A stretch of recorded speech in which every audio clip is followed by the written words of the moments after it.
During Prophet Muhammad's last sermon, during his farewell pilgrimage,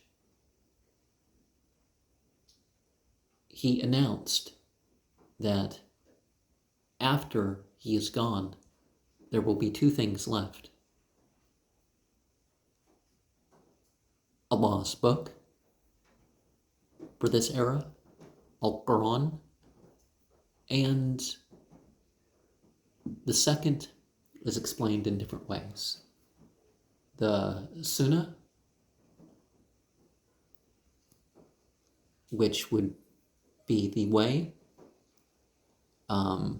People would say the Hadith, but the actual sayings of the Prophet are a huge part about that. It would also be relating the events about the Prophet, so of that would be left. A second option of what that second thing is the companions. They would transmit the Quran, and they would transmit the teachings of Prophet Muhammad, whether they were in deed form or word form, and the Ahl Bayt. Most narrations have the same pair repeated each time. So Sermon 236 of Nahjul Balaghah reminds us that the family of Prophet Muhammad was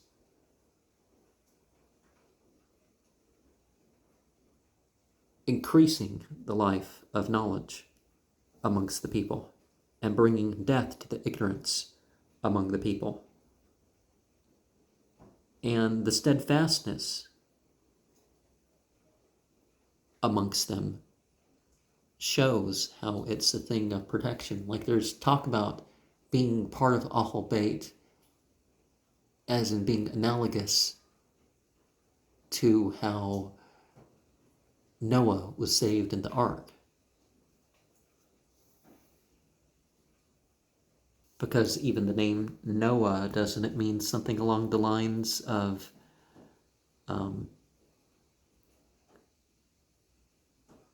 taken to a vessel of refuge?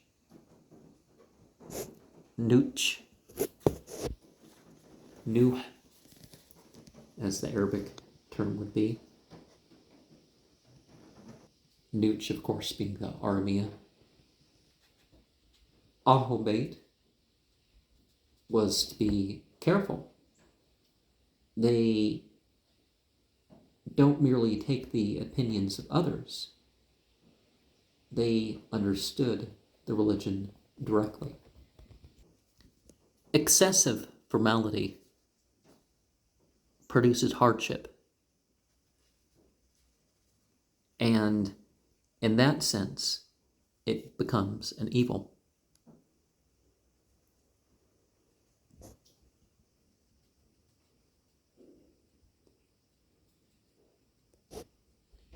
And some people would dye their hair during grief, are a way of showing their grief.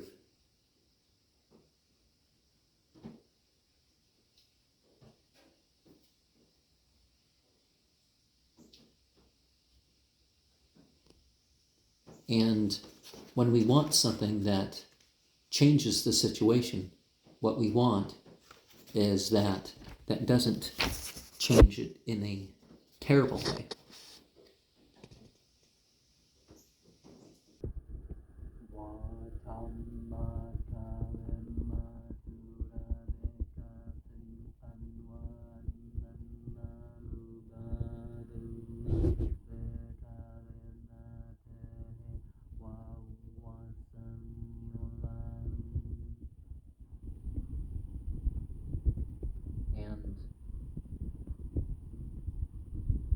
We should know that God's word is perfect, and no one's going to change those words, whether humanity remember them or not, right? And there's a difference between the Hikmah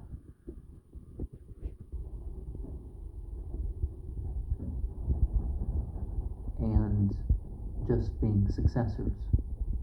And we need to acknowledge the difference. We don't just point, oh, well, they were rulers over the Muslims, so we must justify them. No, it doesn't work like that. And it was said that Ali knew that they could see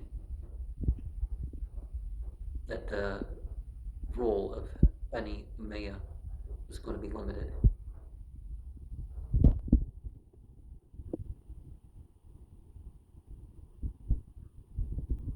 And part of this was going to be a result of their haste.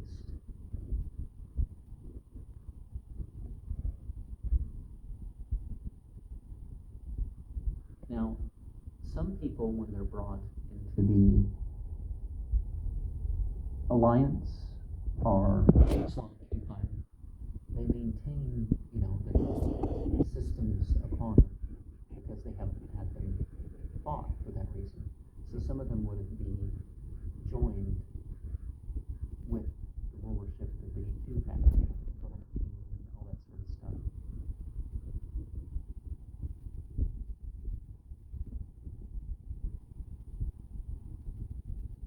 And one thing that, of course, happened there back in particular, just like nowadays we have our propagandists,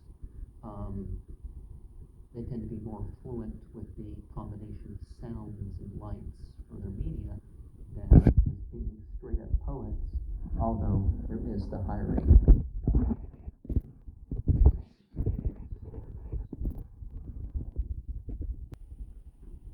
But one of the things we need to do, I'm jumbling things because I'm going through the notes in regards to some of these things. And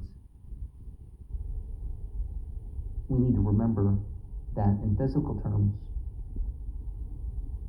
we had a beginning. Now you find that before our physical beginning, we had another sort of beginning. And we got to remember that it's not for the state to be stingy. It's for the state to provide from people's means. And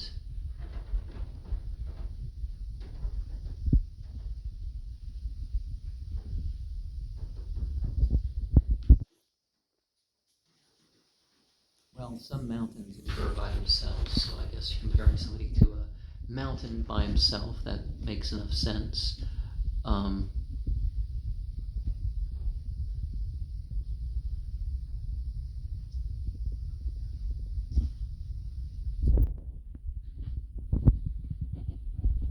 Some people would say to hate a person in order to test them, and Ali just pointed out that people would test people and that wouldn't lead to hatred. No matter how much we try to obtain the worldly, there's going to be a limit in regards to that. And if we are too distracted by that, we are not going to reach our fair share of the afterlife. Of course, our share of the afterlife is nowhere near as limited in any way, shape, or form as that of this worldly life. And yes, there are two Eids, but we should live in a way that approaches the festivities. And if you appreciate how great even the least of nights are, then you end up experiencing it like it's the great night. And by the great night, of course, they mean that one night in the last 10 nights of Ramadan. Now, the 21st to the 29th is always part of the last 10 nights. But why miss out on one of the best 10 nights of the year, the great reward of the best 10 nights of the year, because you don't know whether the 20th is going to be it or not, or whether there's going to be a 30th that year, or that sort of thing.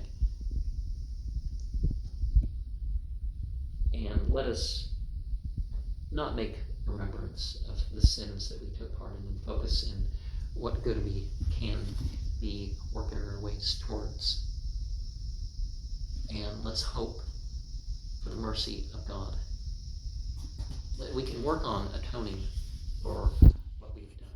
That's certainly something that very much can be a thing. And we are not responsible for what others do with the wealth we give them. We try to get things towards where they're going to be used right, but some people are going to accept a beneficial spending for the person who's giving, and then they're going to use it aright, and it's going to even increase it. But and any ability to have control, this is something that God has given us. So let's recognize our responsibility.